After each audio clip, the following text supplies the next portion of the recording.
بسم اللہ الرحمن الرحیم۔ چند کلمات جو مالا مال کر دیں۔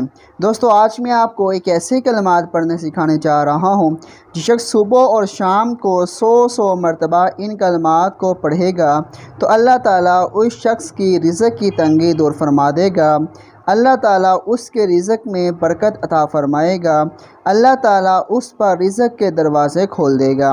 تو آپ نے کوشش کر کے ان کلمات کو صبح اور شام 100 مرتبہ ضرور پڑھنا ہے۔ جو شخص ان کلمات کو پڑھے گا اس کے معاشی حالات بہتر ہو جائیں گے اور اس کے رزق میں ایسی برکت ہو جائے گی کہ خود ضرورت مندوں کو دینے والا بن جائے گا۔ آئیے ان کلمات کو میرے ساتھ ساتھ پڑھیے، یاد کیجیے اور آخر میں آپ نے ان کلمات کو دوسروں تک ضرور شیئر کرنا ہے۔ کلمات کیا ہیں؟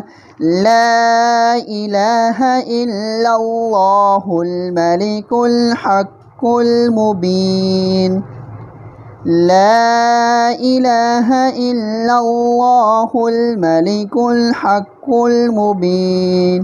اللہ تعالیٰ سے دعا ہے اللہ تعالیٰ ہم سب کو ان کلمات کو پڑھنے کی توفیق نصیب فرمائے۔